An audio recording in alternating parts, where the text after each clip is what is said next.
Dansgaard-Oeschger eszemények, röviden DO eszemények, az utolsó jégkorszak, pleisztocén idején, mintegy 115.000 és 14.700 évvel ezelőtt lezajló, hirtelen és nagymértékű éghajlati ingadozások voltak. Ezeket az eseményeket először 1984-ben Willy Dansgaard és Hans Oeschger, dán és svájci paleoklimatológusok azonosították a grönlandi jégmagok elemzése során. A jégmagokból nyert oxigén-izotóp adatok világosan mutatták a hőmérséklet gyors ingadozását. Főbb jellemzői és mechanizmusai: hirtelen felmelegedés és fokozatos lehűlés, Bing-Purge ciklus. Binge fázis, rapid warming. Ez a DO esemény legdrámaibb része. Az északi féltekén, különösen Grönlandon, a hőmérséklet akár 8-16 Celsius fokkal is megemelkedhetett, mindössze néhány évtized, vagy akár egyetlen évtized alatt. Ezt a hirtelen felmelegedést az észak-atlanti mélyvízképződés, AMOC, Atlantic Meridional Overturning Circulation hirtelen megerősödése okozza, amely több hőt szállít az Egyenlítőtől észak felé. Purge fázis, gradual cooling. A felmelegedést egy lassabb, több száz, akár 1000 évig tartó lehűlési szakasz követte. Ez a fázis valószínűleg az olvadékvizek, például a Laurentide jégtakaró széléről érkező vizek beáramlásával függött össze az Észak-Atlanti óceánba. Az édesvíz csökkentette az óceán felszíni vizenek sűrűségét, ezáltal gyengítve vagy leállítva az amokot, ami hűtéshez vezetett. Hideg stadiális periódus.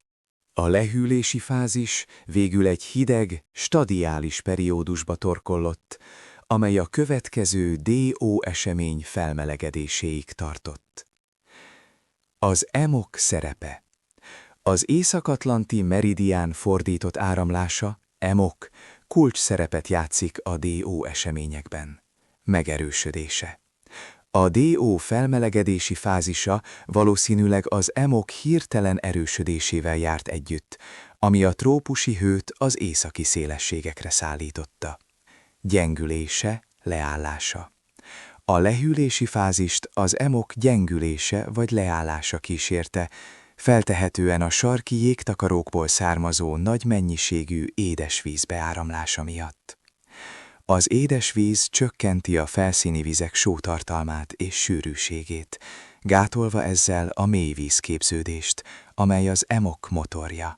Heinrich eseményekkel való kapcsolat. A DO események szorosan összefüggnek a nagyobb léptékű, még drámaibb Heinrich eseményekkel. A Heinrich események rendkívül hideg időszakok voltak, amelyeket hatalmas jéghegyek kiáramlása jellemzett a Laurentide jégtakaróból, Észak-Amerika. Egyes elméletek szerint minden Heinrich eseményt megelőzött több DO esemény, és a Heinrich események az álmok teljes összeomlását jelentették. 4. Globális hatások. Északi félteke a legmarkánsabb hőmérsékletváltozások Grönlandon és az Észak-Atlanti óceánon jelentkeztek. Európában a vegetáció és a csapadék mintázata is megváltozott. Déli félteke. A déli féltekén a DO események gyakran ellenfázisban voltak az északi félteke változásaival, az északi felmelegedéshez ott lehűlés, a lehűléshez ott felmelegedés társult, ami a biliárd golyóhatás néven ismert mechanizmussal magyarázható, ahol az óceáni áramlatok átrendeződése globálisan újraosztja a hőt. Trópusok. A monszunrendszerek és a trópusi csapadékövezetek, ICTZ, helyzete is eltolódott a DO események során. 5. Periódicitás. A DO események nem voltak szigorúan periódikusak, de átlagosan 1500 év körüli ismétlődési gyakorisággal jelentkeztek. Jelentősége. A Dansgaard ősger események tanulmányozása alapvető fontosságú az éghajlatváltozás megértéséhez. Megmutatják, hogy az éghajlati rendszer képes gyors és drámai változásokra, különösen az óceáni áramlások befolyása alatt. Bár a jelenlegi éghajlat egészen más, mint a jégkorszak idején, a DO események rávilágítanak az óceánok szerepére az éghajlat szabályozásában, és figyelmeztetnek az amok esetleges jövőbeli változásainak kockázataira.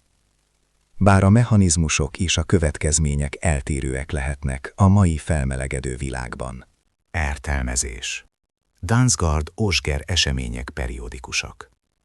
A becsült periódusok 22 000 és 30 000 év közé helyezik. Azt elmúlt 115 000 év alatt 3 darabot biztosan azonosítottak. De a nyomok vagy 25-27 eseményre vissza lehet követni. Maga az esemény DO elindulásának folyamata nem tisztázott. Egyértelmű és cáfolhatatlan bizonyíték nincsen. Elmélet megvan vagy fél tucat.